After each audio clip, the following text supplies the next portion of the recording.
রাসূল সাল্লাল্লাহু আলাইহি সাল্লাম একটা ভরা মজলিসে বললেন, এখন এক সাহাবী এসে এখানে বসবে, এই সাহাবীটা জান্নাতি। সব সাহাবারা অবাক, না জানি তিনি কার কথা বললেন। সবাই দেখতে পেলেন ইন দ্য মিন টাইম এক আনসারী সাহাবী এসে এই জায়গাটাতে বসলো। তার কয়েকদিন পরে আরেকটা ভরা মজলিস আল্লাহ রাসূল বললেন, এখন এই মাত্র এক সাহাবী এসে এখানে বসবে, এই সাহাবীটা জান্নাতি। ঠিক ওই দিনও ওই আনসারী সাহাবীটা এসে ওইখানে বসেছে। আবার কয়েকদিন পরে আল্লাহ রাসূল সাল্লাল্লাহু আলাইহি ওয়াসাল্লাম বললেন, এই মুহূর্তে এই মজলিসে এমন এক সাহাবী ঢুকবে, এই সাহাবীটা জান্নাতি। সবাই খেয়াল করে দেখলো, ওই যে আনসারী সাহাবীর কথা রাসূল সাল্লাল্লাহু আলাইহি ওয়াসাল্লাম আগে বলেছিলেন, ওই সাহাবী এসে ইন দ্য মিন টাইম ওই জায়গায় বসেছে। চিল্লায় পড়েন সুবহানাল্লাহ। সব সাহাবীরা অবাক হয়ে গেলেন। ঘটনা কি? কি এমন গোপন আমল করে এই সাহাবী, যে গোপন আমলের কারণে তিনটা ভরা মজলিসে বিশ্বনবী এই সাহাবীকে বললেন জান্নাতি।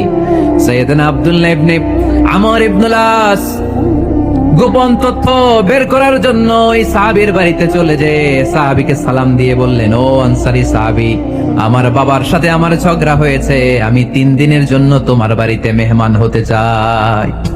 কয়দিনের জন্য? 3 দিন। ওই আনসারী সাহাবী বলল, আহলান ওয়া সাহলান, খুশামদেদ, আপনি আমার মেহমান হবেন, এটা তো আমার সৌভাগ্য। আসেন, থাকেন, এই ঘরে আমি থাকি, এই ঘরটা ফাঁকা, আপনি এখানে থাকেন।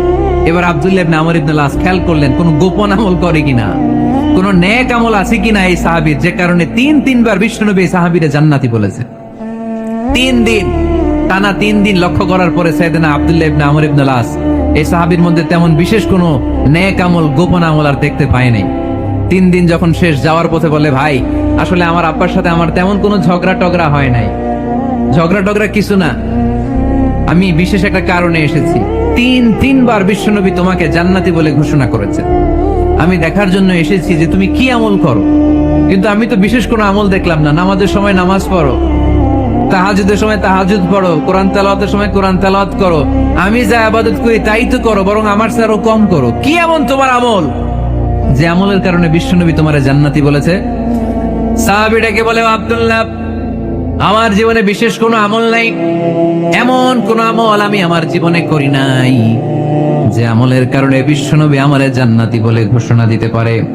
তবে হ্যাঁ, এমন একটি আমল আছে, প্রতি রাতে ওই আমলটা করে আমি বিছানায় ঘুমাতে যাই। প্রতি রাতে এশার নামাজের পরে আমি যখন আমার বিছানায় ঘুমাতে যাই, আমি আমার অন্তরে কারো ব্যাপারে কোনো ঘৃণা, কোনো ক্ষোভ আমার অন্তরে পুষে রাখি না। সুবহানাল্লাহ পড়েন। কোনো ক্ষোভ, কোনো ঘৃণা, কোনো হিংসা, কারো ব্যাপারে অহংকার, জেলাসি, এগুলো অন্তরে নিয়ে আমি ঘুমাই না। আমি যখন ঘুমাতে যাই, আমি সবাইরে ক্ষমা করে দিয়ে, মাফ করে দিয়ে ঘুমাতে চলে যাই। হয়তো এই আমলটা আল্লাহ তাআলার কাছে অত্যন্ত প্রিয় হতে পারে, এই কারণেই হয়তো বিশ্বনবী আমাকে জান্নাতি বলে ঘোষণা করেছে। চিল্লায় পড়তে হবে আল্লাহু আকবার। এজন্য রাতের বেলায় যখন বিছানায় যান, সব ভুলে যান। কে গালি দিছিল ভুলে যান, কে ঠকাইছিল ভুলে যান, কে অপমান করেছিল ভুলে যান, কার সাথে মারামারি হয়েছিল ভুলে যান। বিছানায় যাওয়ার আগে সবাইরে মাফ করে দিয়ে একটা প্রশান্ত আত্মা নিয়ে ঘুমাতে যান। ওই সাহাবীর মতো আপনারও জান্নাতি বানাবে কে? অনেকে আছে অতীতের কষ্ট ভুলতে চায় না, ভুলতে পারে না। কেউ আপনারে ধমকি দিছিল, কেউ আপনার সাথে খারাপ আচরণ করছিল, কেউ আপনারে গালি দিছিল, অনেকে এটারে পেলে পুষে অন্তরে বড় করে রাখে, আছে না নাই? ভুলতে চায় না। মনের ভেতরে রাগ পেলে পুষে রাখা ঠিক না। মনে মনে কয়, তুই আমারে মারছিলি, আমি তোরে মারব, তুই আমারে অপমান করছিলি ওই দিন, যদি একদিন সুযোগ পাই তোরে হতা এলামু। আছে না এরকম? সেই 20 বছর আগে আপনার এসে অপমান করছে, ওইটারে পেলে পুষে আপনি অন্তরে নিয়ে বয়ে বেড়াচ্ছেন। আর এই হিংসা, ক্ষোভ, যদি রাগ ভিতরে রাখেন, এটা আপনারে জ্বালায় দেয় ভিতরে, জানেন? আর যদি আপনি ক্ষমা করে দেন, একেবারে ঠান্ডা। জানেন এই ফর্মুলা আপনারা? এজন্য রাগ, ক্ষোভ, হিংসা কখনো অন্তরে পুষে রাখতে নাই। মা যাদাল্লাহু আবদান বিআফওয়িন ইল্লা ইজ্জান।